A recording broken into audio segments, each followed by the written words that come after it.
Oh, well, this is the third take on this, or fourth attempt.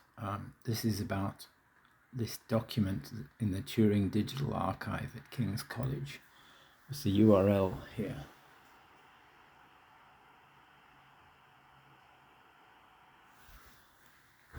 It's the archive is called AMTD2, but when you download the PDF, it's called AMTD3 for some reason. But anyway, this folder was annotated.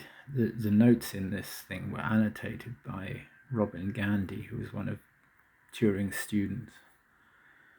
And Gandy has said that this dates from around 1940, and it's on the first page of the notes is Gandy's handwriting, apparently.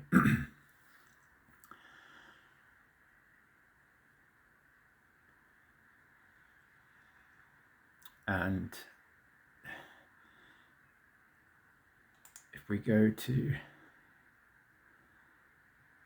the page, it's page 5 of the PDF file that you get if you download that link. Now I'm going to try and get this right. Section 5 on ingenuity and intuition. I think you take a much more radically Hilbertian attitude about mathematics than I do. Originally, he wrote a much more radically Hilbertian attitude to mathematical philosophy, and he changed it, obviously. You say, if all this whole formal outfit is not about finding proofs which can be checked on a machine, it's difficult to know what it is about. And Turing's response is, when you say on a machine, do you have in mind that there is, brackets, or should be? And the next page continues with a new paragraph with an indent. Throughout my paper on ordinal logics, I have been assuming this too.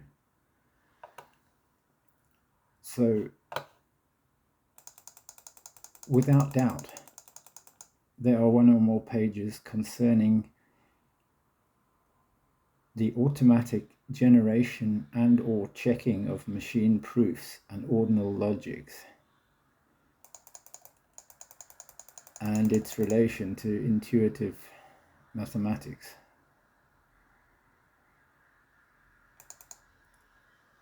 It mostly takes the form of talking about such things as a formulae A, such that A of n converts to 2 for all positive integers n. So it's also talking about how Church's deduction system formalizes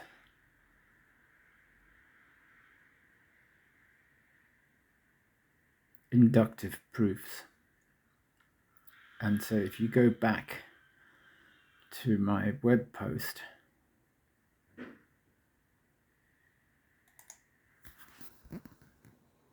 I quote this section, which I wrote, and I give you the source, trying to explain how Church's deduction theorem could be encoded in a form which allowed it to act on accumulated proofs in a mechanical way. In other words, to mechanically elaborate the theorems provable from whatever you ever proved up to that level before.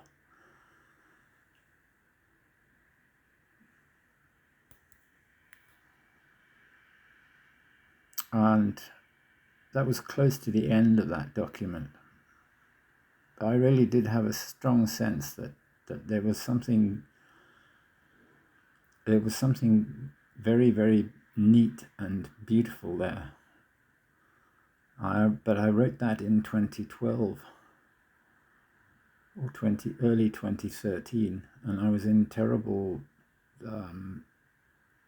personal situation. I was basically homeless, wandering around Bolivia trying to get help from people, principally people at Cambridge who didn't or couldn't help me.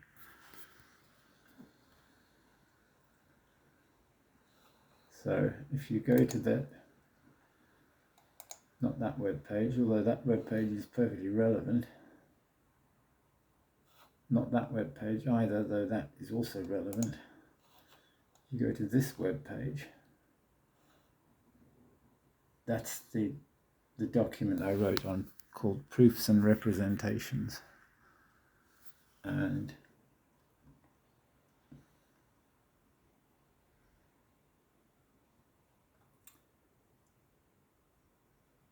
types. The relevance of this, talking about computation, is this.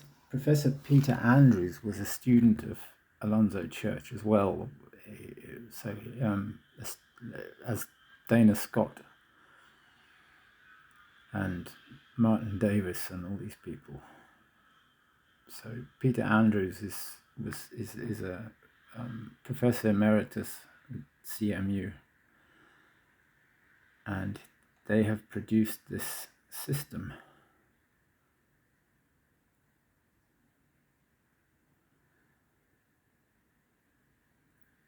called ETPS, which is to help students write formal proofs, and it's based on Church's simple theory of types. But I'd never ever heard of that, and I hadn't even heard of Peter Andrews when I was at Cambridge, and no one at Cambridge told me anything about this or told me anything about. In fact, people at Cambridge generally didn't talk about Church's simple theory of types, even though Hull and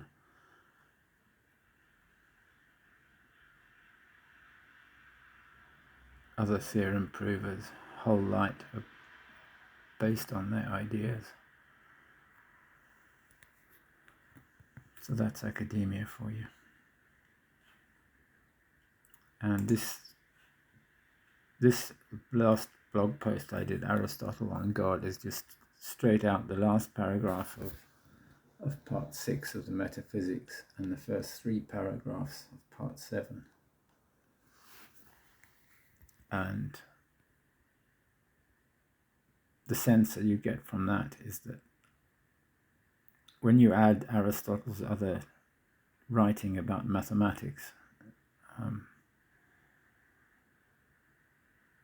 I get a very strong sense that Aristotle had a formal system which he used to unfold his arguments.